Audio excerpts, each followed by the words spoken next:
Regardez tout ce qui se passe dans l'écosystème, avec notamment la Banque de France qui envisage la création d'un KYC. C'est combien? Désolé. KYC. KYC. Exactement. Merci d'être là, de me rectifier pour tout ce qui concerne la DeFi. Exactement. C'est un gros sujet qu'on connaît depuis un bon moment sur ce plateau qu'on traite plusieurs fois ici, tout ce qui touche à la finance décentralisée, à la DeFi, mais on a un nouveau nom qu'on pourra utiliser désormais, c'est finance désintermédiée, puisque c'est le terme qu'utilise la Banque de France dans le cadre de ces travaux qu'on a pris connaissance en début de semaine. Ils utilisent cette nuance, non pas de la finance décentralisée mais désintermédiée, parce qu'ils accusent une partie de la finance justement décentralisée de ne pas l'être, d'être désintermédiée. Pourquoi ? Parce que il y a de trop nombreuses personnes qui détiennent un trop nombreux nombre de tokens qui pourraient donc permettre de prendre la main sur la gouvernance de ces protocoles.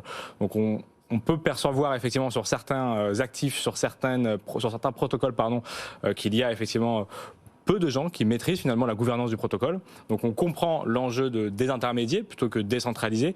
Mais par contre, l'envie de mettre un KYC, donc Know Your Customer, donc c'est-à-dire de demander à tous les clients et à toutes les personnes qui utilisent ces protocoles de donner leur identité à travers, par exemple, leur carte d'identité ou tout autre passeport, eh bien c'est d'autant plus, complexe à mettre en place et difficile à surveiller parce que, justement, ça ne pourrait se mettre que sur certains sites qui permettent d'accéder aux outils de la finance décentralisée. Vous avez reçu ici Marc Zeller de AAV.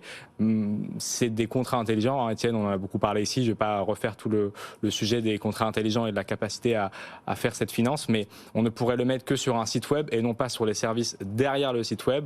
Donc il y a une problématique de mise en place et une problématique aussi de compréhension de la part de la Banque de France, même si c'est vrai, certains de ces protocoles sont liés à peu de gens derrière qui effectivement décident, et c'est pas forcément très décentralisé, mais quand même, il faut faire attention à la manière dont on veut le cadrer, sachant que ce n'est pas encore appliqué dans les réglementations qui sont discutées au niveau européen, le fameux MiCA, Marketing Crypto Asset. Donc pour l'instant, la Banque de France, elle envisage, mais ce n'est pas acté, c'est pas encore fait. Non, elle envisage, et surtout, encore une fois, c'est uniquement pour la France, en l'occurrence, alors que Marketing Crypto Asset, MiCA, c'est le règlement européen, sachant, encore une fois, Étienne, on en a parlé hier, mais qu'il y a une réglementation en pleine et entière pour la finance décentralisée qui devrait voir le jour dans les prochains mois.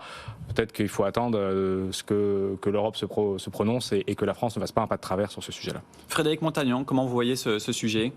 Alors un petit peu de loin, parce que c'est pas exactement mes sujets à moi, mais je pense que d'une manière générale, aujourd'hui, les réglementations sont discutées à Bruxelles. Ce sera assez logique en fait de respecter cette façon de faire. Moi j'ai l'impression que dans une temporalité de 5 à 10 ans, la totalité des infrastructures vont passer vers des technologies qui sont alors distribuées, décentralisées, on les appellera comme on voudra. Mais d'un point de vue technique, elles apportent énormément de valeur parce que c'est plus de fiabilité, plus de capacité d'auditabilité. Et ce serait bien qu'on se les approprie beaucoup plus. Alors plus on met des barrières à l'entrée et plus on met des handicaps pour les adopter et pour les utiliser, et plus on risque de prendre aussi du retard. Donc il y a une espèce d'équilibre à trouver, un curseur à placer.